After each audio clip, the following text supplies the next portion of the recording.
Sud Radio, 10h midi, Valérie Expert. Et le vendredi, c'est Gérard Collard. Oui, bonjour bonjour Gérard. Brave Soul Guitars. Vous avez des beaux t-shirts pour ceux qui nous suivent en podcast. Ouais. Pas en podcast parce qu'il n'y a pas l'image, mais sur YouTube. Oui, sur YouTube. Voilà. Sur YouTube, vous l'avez. Alors, on est très énervé cette semaine. Ah oui. On est en colère. On est très en colère. Allez-y, parce que on va Alors, me dire que... Non, alors c'est pas politiquement Non. correct du tout. C'est vous qui m'avez alerté sur ce phénomène. C'est Michelle Obama, vous savez, qui a publié un livre de mémoire dans lequel elle se raconte et qui fait le tour du monde pour faire des conférences. Eh bien, Michelle Obama, qui devait venir à Paris, ça a été annulé. Elle devait être à la scène musicale. Elle revient à l'Accor Arena parce qu'ils se sont rendus compte qu'il y avait beaucoup de monde qui voulait la voir. Et le scandale, c'est le prix. Eh ben, si vous voulez être bien placé, c'est 450 €. Il faut voir sous du monde, quoi. Il y a un moment, il faut arrêter, quoi. 450 ou 460 € pour écouter une dame. Donc, en plus, je suis peut-être méchant, mais ses mémoires, je les ai lus. Ah, vous les avez lus vraiment ? Enfin, j'ai passé des pages, hein, mais franchement, moi, je donnerais un conseil, c'est attendez que ça paraisse en poche, quoi. Voilà. Chacun son truc, mais c'est pas ça le problème. Le problème, c'est le prix, quoi. Je veux dire, 460 €. Alors, il y a des places moins chères, hein, mais là, vous voyez, il reste, je regarde, mardi 16 avril, plus que quelques billets restants. Donc, ça veut dire que ça se vend très bien et très rapidement. Donc, elle reste une journée. Ceci dit, elle a raison. Hein, s'il y a des gens qui sont prêts à payer 460 € pour... ils auront peut-être droit à un selfie et un livre gratuit, j'en sais rien. Mais ça me fait partie... Moi, ça me choque énormément à l'époque où on est de payer 460 € pour écouter une dame. Ouais. Je trouve que même limite, ça devait être gratis. Mais bon. Il ne reste plus que 60 billets, je vous signale. Donc, il y a des gens, vous voyez, que le prix n'effraie pas. Alors, il y a des places moins chères, mais... c'est relatif, hein, quand on dit pas moins cher.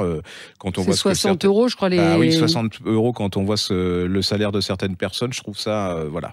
Oui, je ne sais pas ce qu'elle en fait, ce qu'elle les reverse à une fondation. Alors, moi, c'est ce que j'ai ici. Si elle les reverse, par exemple, pour des associations contre la violence faite aux femmes ou pour les gamins qui ne mangent pas, ça me gêne pas du tout. Alors, au contraire, elle peut les faire payer 500 €. Mais si c'est simplement si c'est pas pour une fondation, je trouve ça un peu, voilà. Donc c'est très cher. Ça vous a énervé. Moi, ce qui m'a pas énervé, mais attristé et mise en colère, c'est l'écrivain Alaa El Aswany. Alors, c'est pas lui qui m'a mise en colère.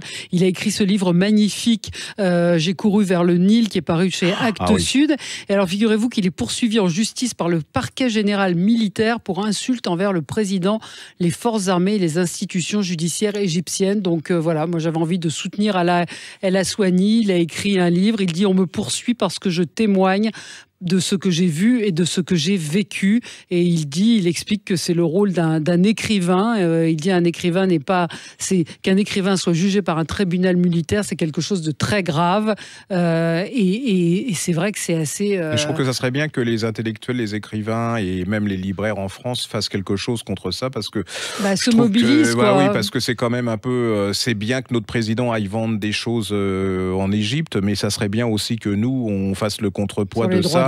Et de dire que quand même, en plus c'est un écrivain exceptionnel, hein, c'est vraiment formidable. C'est un livre incroyable. Que vous lisez, c'est un roman, alors j'aime pas le mot de chorale, mais avec plusieurs personnages. Il raconte la révolution égyptienne et vous êtes pris par l'histoire de ces personnages, par cet intellectuel qui a pris le parti des révolutionnaires. Enfin, et puis surtout la description, effectivement, les premières pages sont extraordinaires où il décrit ce général, ce dignitaire religieux qui est en fait un pervers. Enfin, il dénonce des choses qui effectivement ne doivent pas beaucoup plaire. Voilà. Absolument. Et c'est lui qui avait écrit l'immeuble Yacoubian, pour ceux qui... c'était vraiment un livre... C'est un magnifique écrivain. Je comprends pas. Enfin bon, il y a un truc à faire, quoi, au niveau. Il y a un ministre de la Culture. Déjà acheté ses livres. J'ai couru vers le Nil chez Actes Sud. Lisez-le. S'il y a un ministre de la Culture, ça serait pas mal non plus qu'il fasse quelque chose. Bien qu'on fasse quelque chose. On va essayer de se mobiliser. Je crois qu'il s'appelle Riester, monsieur Riester, donc ça serait sympa qu'il se mobilise. Voilà. Alors, vous avez lu ce livre, m'a dit. Moi, je l'ai pas lu, mais on avait adoré le précédent qui s'appelait Les Déracinés. Alors, Les Déracinés, on rappelle rapidement l'histoire.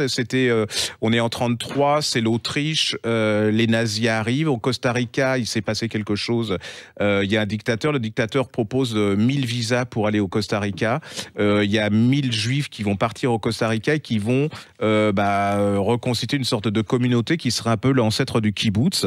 Alors le premier tome, c'est vraiment un énorme bouquin, c'est une histoire de courage, ces femmes incroyables, et on va retrouver les deux femmes incroyables dans celui-là, c'est-à-dire qu'on est dans les années 60, la communauté elle commence à battre de l'aile, hein. Il y a la mère qui s'appelle Alma et qui est une femme incroyable avec un courage, il y a le père qui vient de se faire, qui a eu un accident de voiture et qui est mort, la situation au Costa Rica et de la communauté va pas bien, les dictateurs, il y a plein de choses, donc la mère dit à sa fille, on a la famille à New York, et elle va partir à New York. Alors là, c'est l'assassinat de Kennedy, c'est la contre-culture, c'est vraiment l'époque incroyable qui bouillonne.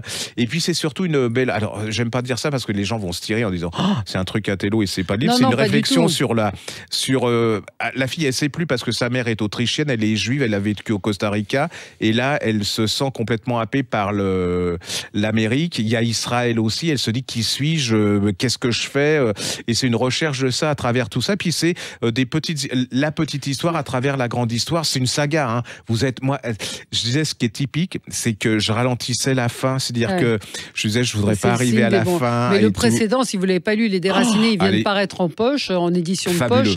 Allez-y parce que c'est un grand roman. Ouais. C'est une fresque, c'est des sagas familiales et vous apprenez des choses. Voilà, c'est pas gratuit, c'est-à-dire que vous détendez, mais en même temps vous apprenez plein de choses. Moi, je ne savais pas du tout cette histoire du Costa Rica avec voilà, c'était incroyable. Ouais. Donc formidable, l'américaine Catherine Bardon, ses éditions. À mon avis, c'est un des grands bouquins de cette année, et c'est surtout si vous cherchez pour les vacances, vous prenez les deux, vous allez passer des moments, il peut pleuvoir, on peut augmenter vos impôts, vraiment, tout ça va être génial. Les années 60 à New York, vues par cette femme qui a été élevée.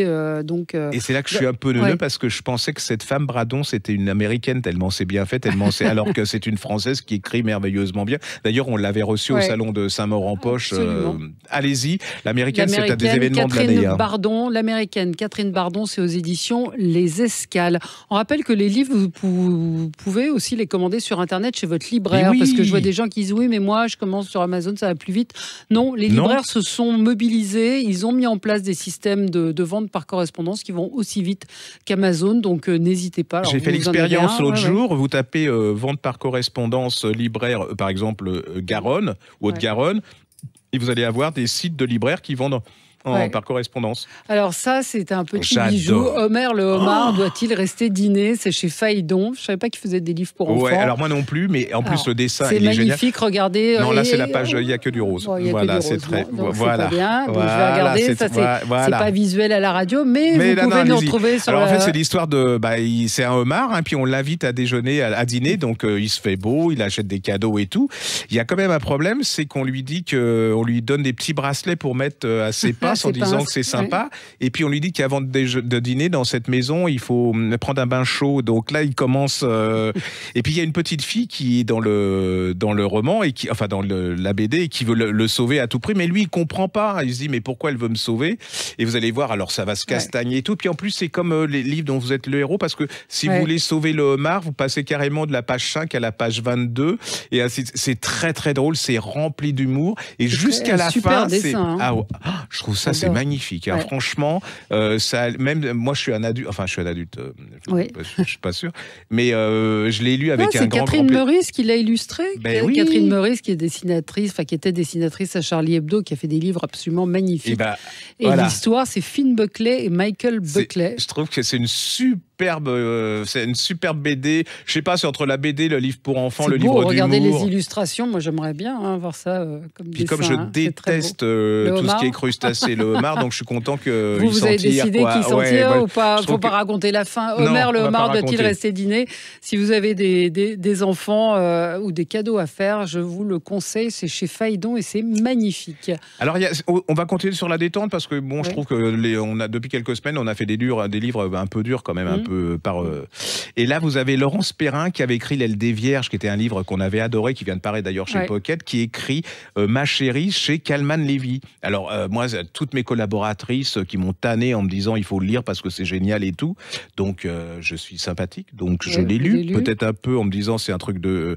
Là je vais me faire... un truc de fille. Ouais, là je vais me faire chérie, laminer vrai par... que voilà. Et en fait c'est l'histoire d'une petite fille qui vit en Floride. Alors au début elle est moche comme un pou, hein. Je veux dire, elle a un strabisme, elle est un peu bigleuse et tout, mais elle est rebelle, elle a un copain, elle fait plein de bêtises et puis elle va devenir carrément un cygne, quoi. Elle est très très jolie, elle va se retrouver à Miami. À Miami, elle va être, elle choisit le luxe, elle va être un peu entretenue par je sais plus, je crois que c'est un constructeur, enfin je sais plus comment on appelle ça, un promoteur.